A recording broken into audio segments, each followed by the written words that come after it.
Gising ko lang dahil kagabi nung oras na nakauwi dahil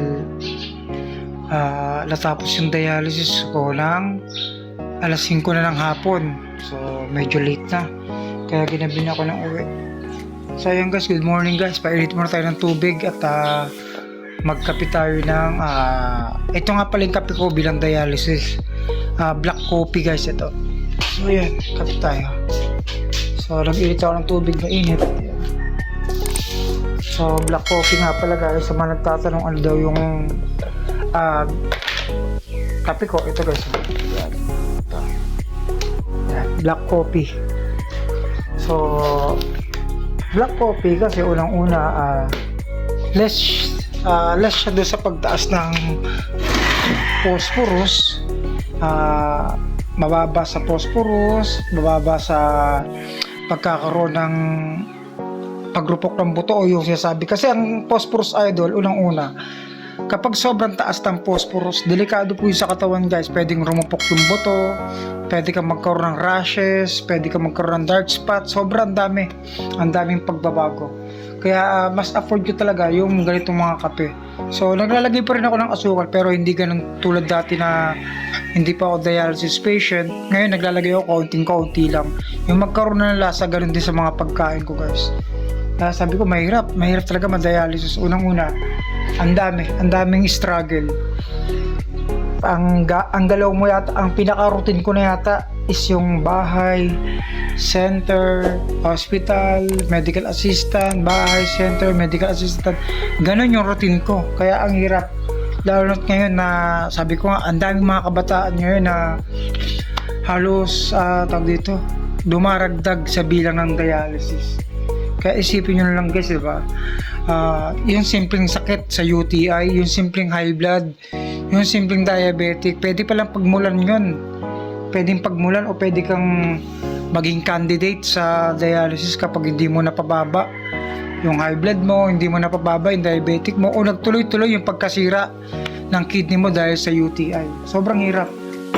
So ngayon, ito, tamang lumalaban pa rin ako sa buhay kasi wala akong pagpipilian kundi lumaban. So bukas, dialysis naman natin. Bali, ngayon lang yung pahinga ko. And ang pinaka-pahinga ko talaga sa dialysis, araw ng Linggo at Lunes. Pagdating ng Martes, dialysis na naman. Pagdating ng Huwebes, dialysis na naman. Minsan nakakapagod pero wala naman tayo pagpipilian guys. Naging ano rin tayo, naging pabayarin kasi ako sa sarili ko before. Kaya ayun, dinaranas ko yung hirap. So nasabi ko na nga pala yun guys sa vlog ko kung bakit ako nagkasakit. So ulitin lang natin. Yun nga, kung bakit ako nagkasakit, ito nga yung pagkakaroon ko ng malakas ako mag-take ng mga pain reliever, malakas ako uminom ng mga energy drink, soft drinks kahit walang laman yung tiyan. Tapos may time din nagpipigil ako ng ihi kasi syempre sa trabaho namin sa baba pa yung ihian, ang layo. So yun, nagpipigil ako minsan. Kaya nang tumaas yung BP ko, ang maintenance ko po hindi na kinakaya ng maintenance ko. Doon ka magtataka bakit hindi na kayang pababain ng maintenance. So yung nagpalaboratorio ako, yun ang sabi ng doktor na tawag dito, mataas nga daw po yung protein sa ihi ko, which is napakadelikado.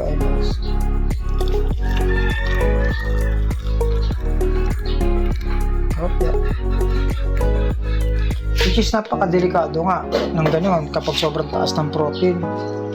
Ako naman dahil nga syempre hindi naman sinabi sa akin ng doktor at nakalimutan ko rin na itanong kung paano nakukuha yung pagtaas ng protein, tuloy-tuloy pa rin yung buhay ko.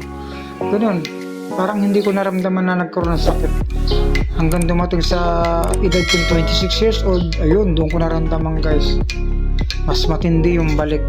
Kumbaga sabi ko nga, nakaramdam ako ng pagkahilo, pagsusuka, pagsakit ng ulo, muscle cramp, sirap sa pagtulog, ihi ng ihi sa gabi, sobrang bula ng ihi. Ang dami kong naranasan na yan pa yung dumating na hindi ka talaga pakakainin ng maayos. Sobrang hirap.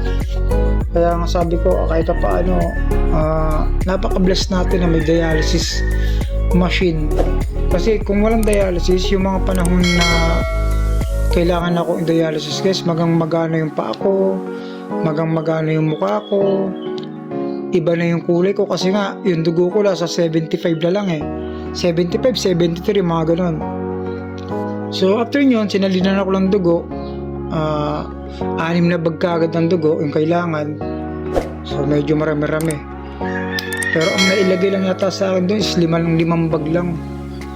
So yun, bumalik na naman yung lakas ko. Pero ang nangyari, syempre, mas nakakalungkot isipin na sasabihin ng doktor sa'yo na yun na nga, lifetime na yung dialysis mo. Yun na lang yung tutulong sa'yo, yun na lang hindi nyo magdudugtong ng buhay mo. Mahirap kasi unang-una, limitado na yung oras mo, limitado na yung pagkain, yung pag-inom, yung mga gala-gala. Hindi ka na rin pwede makapagtrabaho ng mabigat. Sobrang hirap. So ayun guys, kape muna tayo guys, and good morning sa inyo guys. Ito yung kape ko guys, black coffee lang, di ba? Black coffee lang tayo. Dati ang kape natin 3-in-1. Bakit bawal ang 3-in-1? Kasi mataas sa sugar, sa magic sugar, mataas. Kaya yung kape ko, ito na lang guys.